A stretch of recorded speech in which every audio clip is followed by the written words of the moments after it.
Okay, this is going to be a part one of a two-part video I'm going to make. And so let's begin. And take a look at this, guys. This right here is one of the old traffic lights from Larkfield Road. And some of you are probably wondering, well, how did you get this? Well, it's very simple. When they're still doing that traffic light project on there, and I asked one of the guys there if I'd be able to grab one of the old ones, and then it was really cool. He actually brought me to a temporarily fenced-in area where all the old lights are currently being kept, and all the old poles and everything. And then he said, "Here's one I recently took off, and it was perfect." It's hard to get an exact scale of just how big this is. Maybe you can see it in the video. But if over here, just to start, I got this little tape measure here locked into place. And if I hold it up against the light here, there we go, and look up top, you can see it comes out to just about 30 and a half inch, no, I'm sorry, 30 and a quarter inches. So you can see that's one huge light. And believe it or not, I can let this go back in now. There we go. This is the smaller light that you see, like, you know, like how up on the span wire or mast arm, whatever kind of light you have. This is the smaller light that you'll see up on there, and boy, let me tell you, you really get fooled when they're up there. They don't look that big, but they really are. What's great about this light is, oh, just to start, this light wasn't on the span wire itself. This was actually on the pole.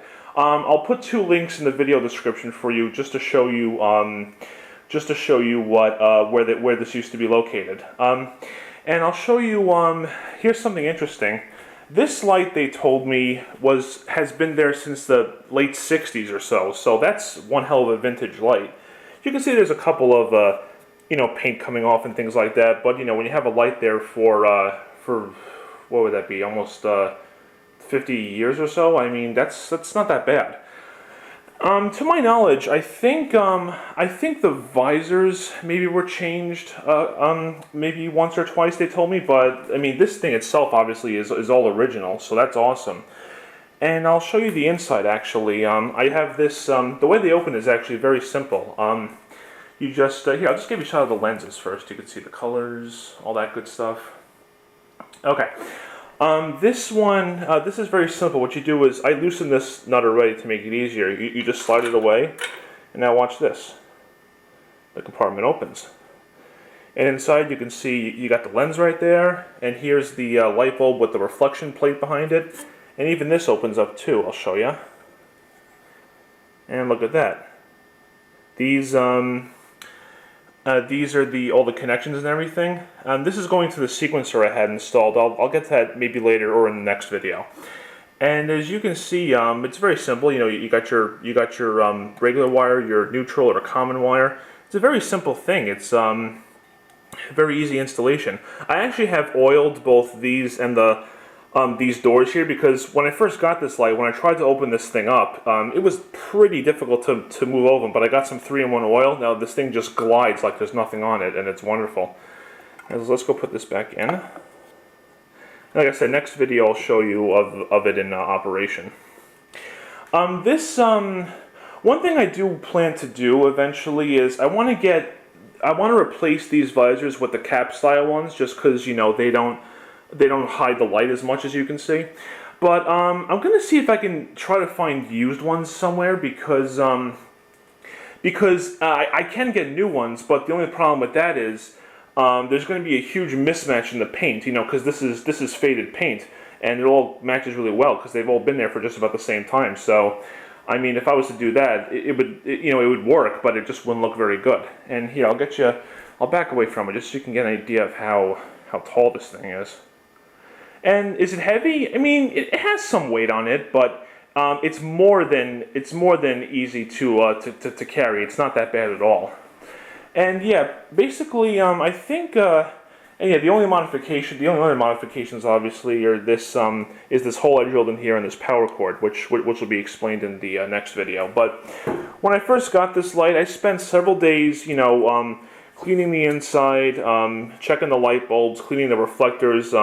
I also, let me open this up again, I also sanded the inside of here. I mean, it doesn't, let me get the light on. It doesn't look perfect in here, but I mean, if you were to, like, I'll just swipe my finger all around in here, and if you notice, there's like nothing, I don't even know how well it's going to come out, there's nothing on it.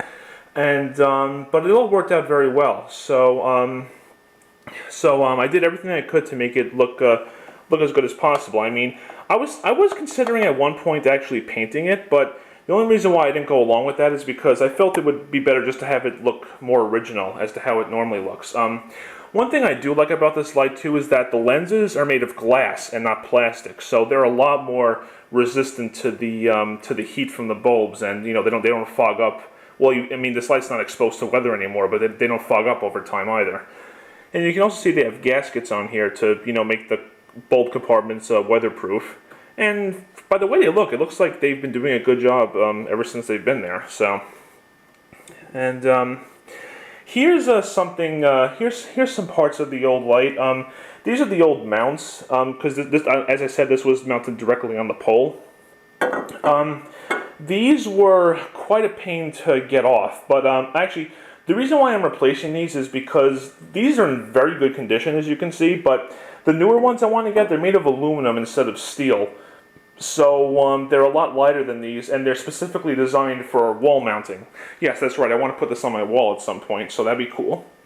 Oh, excuse me. And, oh gosh. And here's the nuts. The light's coming out weird again from the window. Here, you can see just how much, just how rusty these things are.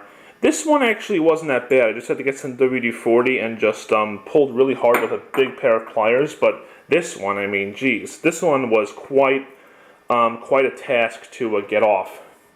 What was it? And the way they work is these little rings here, they have like little teeth on them, maybe you can see, and they attach into the slots onto the mount here. Let's see, like that.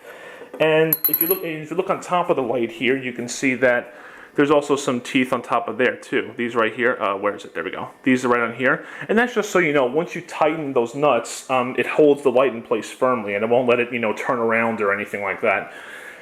And I think, I'm trying to think, was there anything else I wanted to show you guys? I mean, other than the operation video, of course, but yeah, I mean, I guess that's it for this part. I mean, like I said, having a light that's from the late 60s, that's awesome, having a vintage light like that. And yeah, when I first powered it on, all the light bulbs worked properly, so I was happy about that. And get your shot of this side, too. You can see there's some, like I said, paint chips and everything like that, but overall, it's in very good condition. And I'm pretty sure it's made of aluminum, too, because I'm pretty sure that this would be like rusty or something if it was made of steel. And, well, actually, it would be a lot heavier if it was made of steel, so. Alright, and there you guys have it, okay? So, next video, I'll post it as a video response. Yeah, I'll show you the light in operation.